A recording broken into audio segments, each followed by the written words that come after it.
It's not like that at all. It's almost like it's this sort of a naturally unadorned kind of prose. It's just like absolute power on the page. This is just, to me, one of the best short stories I've ever read in my life.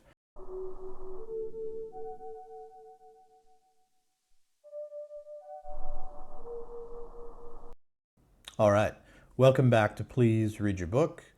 My name's Carl, and in this video I'm going to talk about 4 crime books that I thought were so good I could not stop reading them, and I'm not kidding about that. So, first book we've got is the Volume 2 of Ed Brubaker and Sean Phillips' Criminal series. This is, in case you don't know, I've done a video on the first one of these, but this is original comic series written by Ed Brubaker, drawn by Sean Phillips. Both legends in the comics industry, and together just absolutely just amazing stuff. This particular volume collects Bad Night, The Sinners, and The Last of the Innocent. So that's all of those stories collected together here in one big hardbound volume. I picked this up a while ago. When did I get this? A few months ago, actually. I've read it before. I read it when it first came out. I read it in like 2008. Yeah, would have been about 2008. I haven't read it since then, and I got these in the mail as hardbound collections, which are kind of nice to have. So yeah, like I said, this has Bad Night, The Sinners, and The Last of the Innocents. I think The Sinners is the strongest story in here. If you want to avoid paying for the whole collection, you certainly could just find The Sinners as a trade paperback, or you could download it as an ebook also. It's definitely the strongest story, I think, although Bad Night is quite good too. It's got a nice twist to it.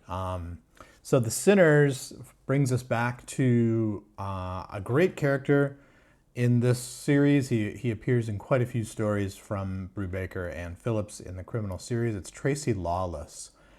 And in this story, he's now working for the Hyde crime family. The Hyde family is the dominant crime family in this fictionalized city that they have created. And in this story, Lawless has to find out who is killing the henchmen in the Hyde family, and is the killer trying to work his way up to Mr. Hyde. But that kind of takes a back seat to the other trouble that Lawless finds himself in, which he always does. He has an affair with the boss's wife, and of course there's some other entanglements and things that trip him up along the way. And that's what I really like about this story, is that, and this is something that Brubaker and Phillips are really just like so good at doing. They can take a hard-boiled crime story and use it to tell a different story.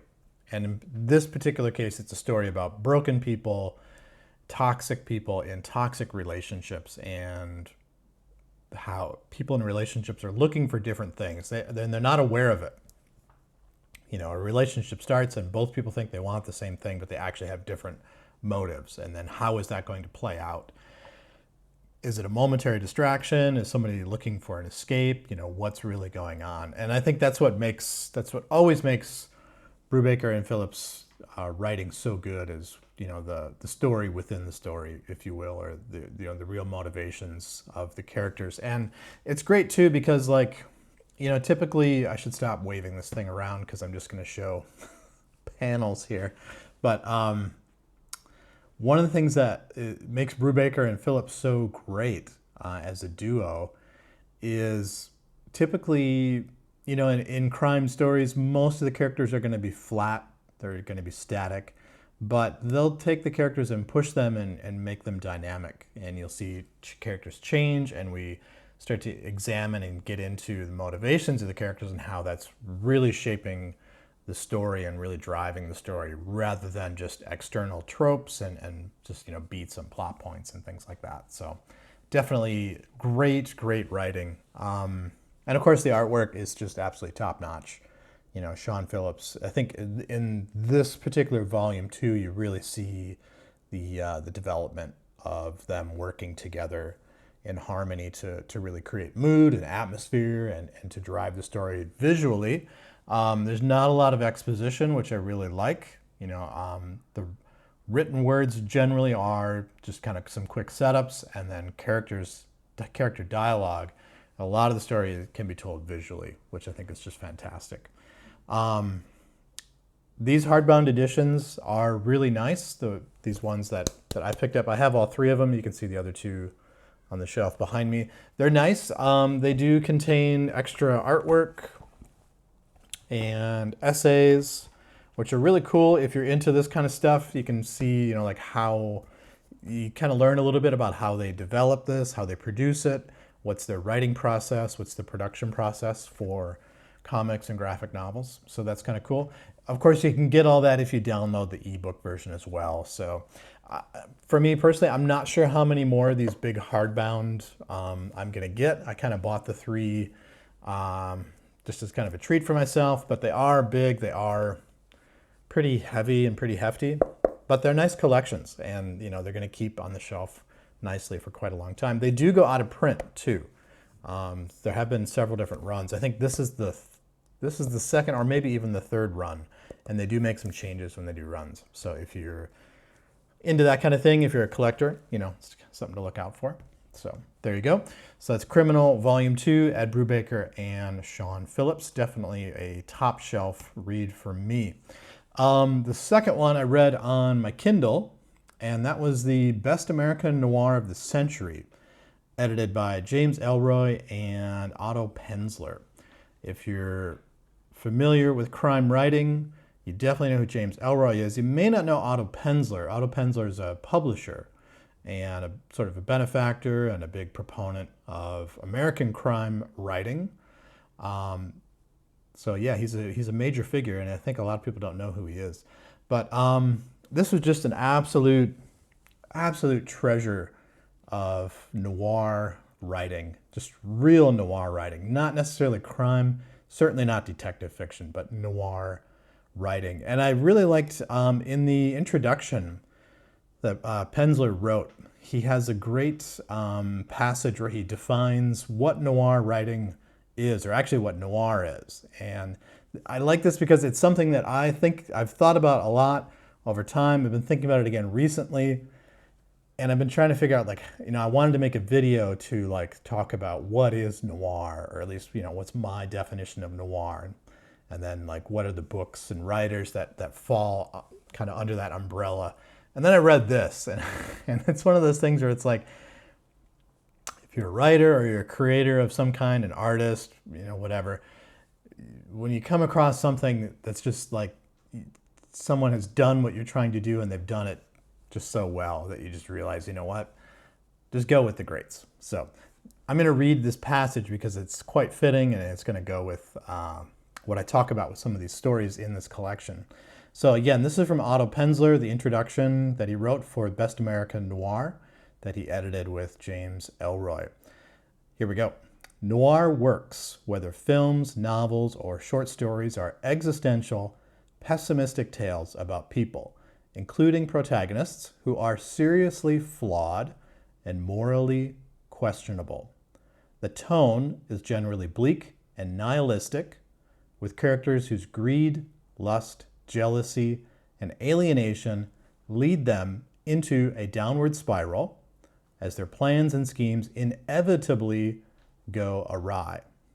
Whether their motivation is as overt as a bank robbery or as subtle as the willingness to compromise integrity for personal gain, the central figures in noir stories are doomed to hopelessness.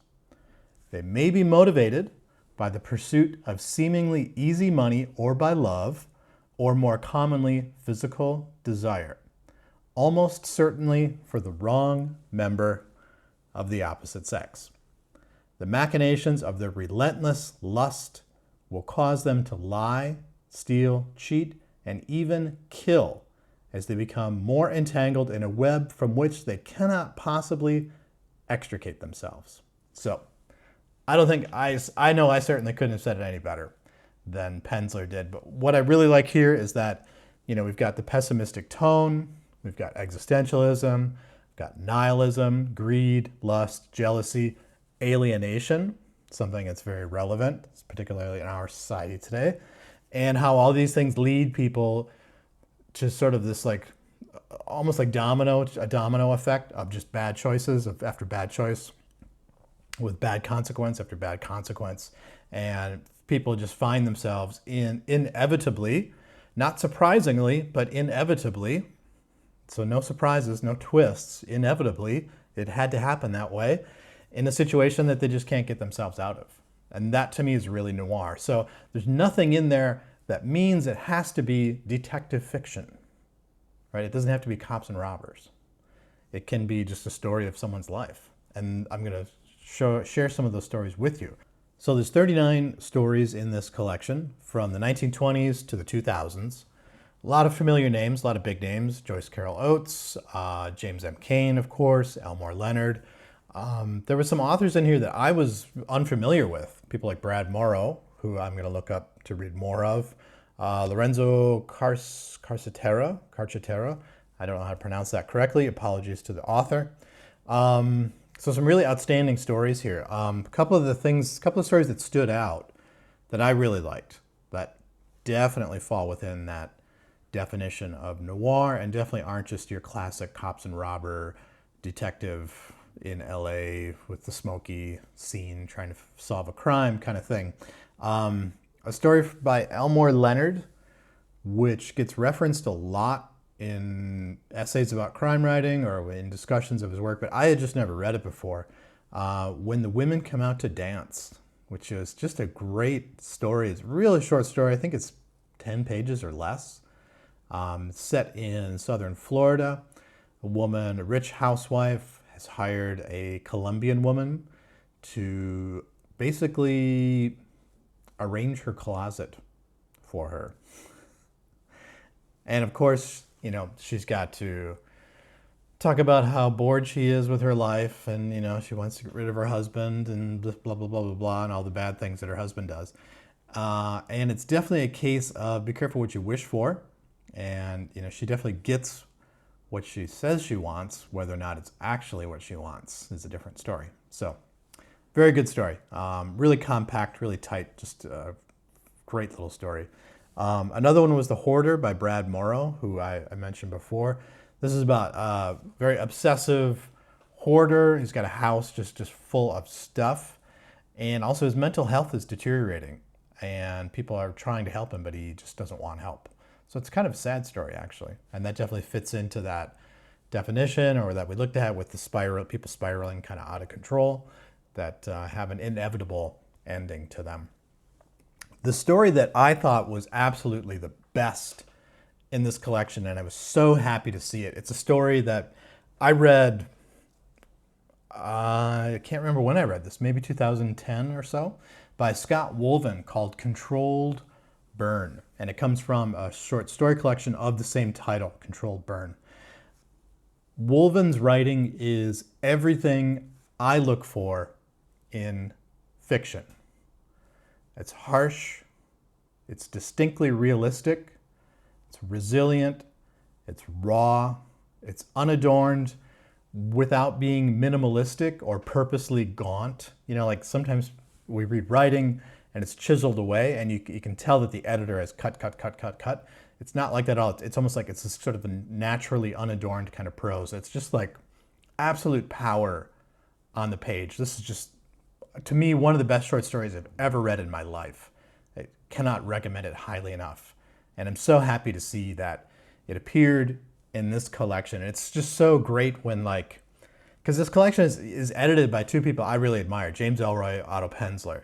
And it's so great when you come across something that people you admire who are giants in their field and they like something that you like, that no one else really knows about. I mean, Scott Wolvern, I'll be damned. I mean, if you know who Scott Wolvern is, leave a comment and I'll be your best friend.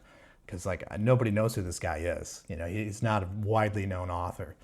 But this story, Controlled Burn, is just amazing. It's so good. So good. It's such a powerful story. It's about survival. It's about resilience. It's about living in a rural community and how harsh that can be. It's about relationships. It's about a father and son relationship and how much power a father has over their son without even being present, you know. It's about a man named Hal who's a logger. So who would have thought you'd get a crime noir story about a logger? So there you go. But if you like Fargo, you'll know where this is going. Um, so he's this logger in this town. It's economically depressed. All the towns in that book are.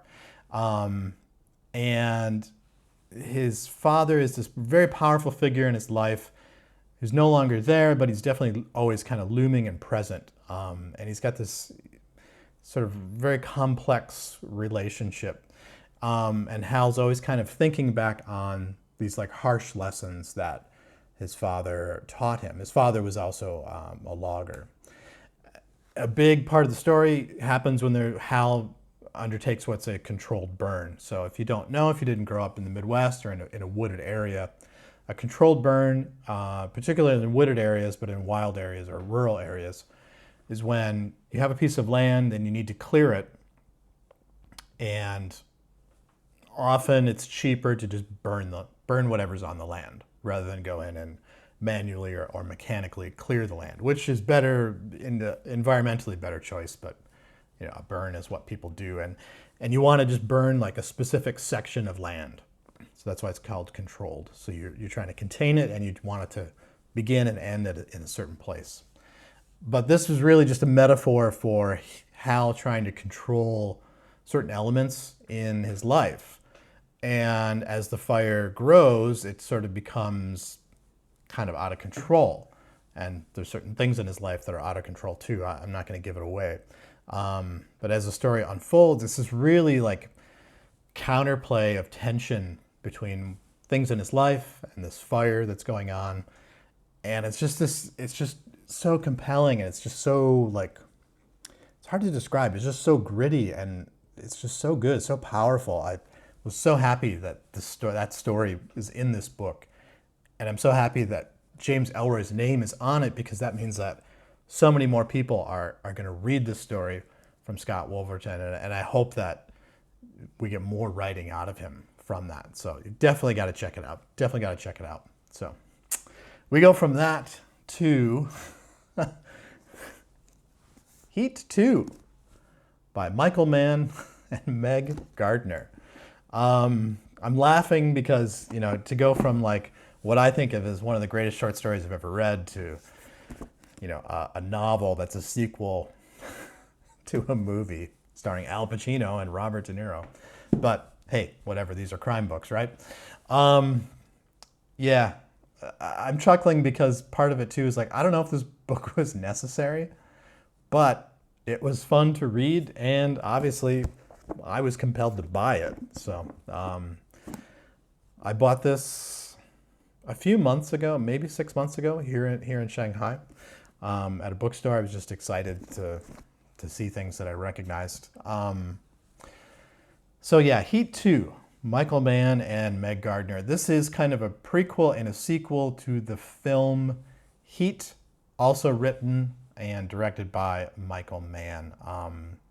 I really loved this movie, Heat, for a long time, although I think in our current contemporary era, we probably should not like this film, but I liked it. I recently did watch it too, to kind of like, before I read this, I watched it to kind of refresh myself. And I found myself not liking the film the way I used to like it. I found myself absolutely hating Al Pacino. I don't normally like Al Pacino, but I hate him in this movie. He's coked up. He's like literally coked up in this movie. And he's just completely unhinged. And that's his whole like method, I guess. I don't know. He's just like unhinged in every scene. He plays a detective who's chasing some thieves. He's just this kind of person you want to avoid. So anyways, if you're not familiar with the movie Heat, it's the story of like a high-stakes heist crew led by Robert De Niro, who plays a character named Neil McCauley. And they take down a bank in downtown LA. They've also, as they do this takedown, even as they like plan their heist, this detective Vincent Hanna, who's played by Robert De Niro, and his own crew of cops are tracking this crew, and they're aware that they're going to take down this bank, and they're there when they do the bank heist, and it all goes bad. There's a huge shootout. Everyone in the crew dies except for one character named Chris Shaharless, played by Val Kilmer. I almost lost it there. So Heat 2, this book, Heat 2, continues that story and also gives you a bit of a prequel. So it continues the story of Chris as Chris escapes the heist. He's been shot. He's very badly wounded, but he escapes. And he uses his sort of network to get out of LA, and then he has a whole nother life. So there's that story. But we also get a sort of prequel in 1988, starting in Chicago, which is where Neil McCauley kind of pulls together this crew, and they first take down a bank or a savings and loan, which, okay, I'm not going to give out plot details. And then from that, they learn of another big heist that they want to go after.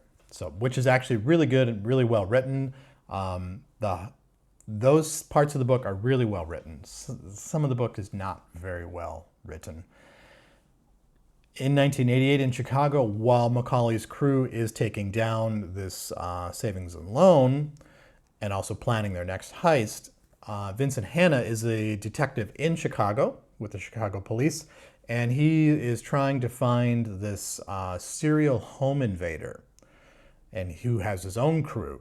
And they do these like horrifying, terrifying home invasions with all sorts of horrible physical assault on families in their homes. And that part of the book I really liked. It's horrific stuff, but it's written in a really compelling and like very fast-paced, almost like terrifying, definitely page-turning reading. And that part of the book was really strong.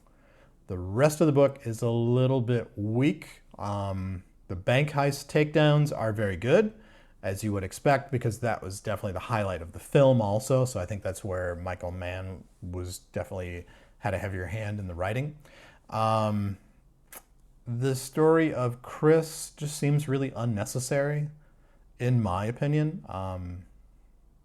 Partially because I felt like it didn't match Chris from the film Heat, who is kind of a flat character. I don't think he really has much dialogue, actually. I mean, I know he's the only one that survived, but I don't know that we needed to know everything that happened to him after that. There's like a whole story probably about half the book, and it's about 500 pages, is the story of Chris after the heist and what the criminal life that he leads. I won't give away details, because if you are interested, you might really like that. So, but my thoughts on that: not a terrible book, not a life-changing book, but a fun book to read. Okay. So the last book I've got for you, Every Shallow Cut by Tim Piccirilli. And I had to look at the name there. I'm probably mispronouncing that as well. Apologies to the author also. This was another fun read. Again, not a life-changing read, but it was fun. It was pretty surprising in some moments. It's a very short book. It's only about 90 pages. So it's definitely, kind of a novella, page turner kind of thing. I read it all in one sitting. We've got an unnamed narrator, which is interesting. He's a already failed writer who has completely messed up his entire life. So when we meet him, he's basically living out of his car, and he's driving from Colorado to New York to see his brother and his publisher. And that road trip is the literary device where we learn about his life and who he is. And he's kind of this it's a bit like Falling Down, where he was this kind of a mild-mannered guy who always said yes and never succeeded, and then suddenly everything fell apart, and he started to say no, and he wanted to make a stand and do this kind of thing. But it's very entertaining. It's very, very entertaining entertaining writing. He gets to New York, he pisses off his brother, walks out on his last friend, threatens his publisher. Okay, so he's not reformed in any way. I won't give away any other details because, like I said, it's a very short novel, and it's to give more would to give it away. There is a twist at the end that again is inevitable. To go back to what we learned from Otto Penzler about inevitable endings for our noir stories. It's a bit of a twist, but it is inevitable, and you do kind of see it coming. There is some foreshadowing, and when you read it, you're like, oh yeah, I saw that, but I didn't quite piece it together. So some fun moments in the book. The action scenes, there's some fight scenes in it that are really well written. Probably some of the best like fight writing that I've read. So if you are interested in that kind of writing, it's worth checking out. I think it's priced pretty affordably on Amazon, maybe just a couple bucks. You know, like I said, it's only about 90 pages. So definitely worth reading. So there you go. I got 4 crime books for you that I highly recommend, that I think you're really going to enjoy. And I want to go back to Criminal, Ed Brubaker and Sean Phillips. Don't be scared of comics and graphic novels. Definitely worth checking out. If you like thrillers and you want to go a little bit deeper and understand, you know, like what is noir writing, this could be an excellent entry point to that. So also highly recommended that Best American Noir collection, edited again by James Ellory and Otto Penzler. Some absolute, every book, every story in there is just amazing, especially Controlled Burn by Scott Wolverton. You got to check that out. So once again, my name is Carl. This has been Please Read Your Book, and I will see you again soon.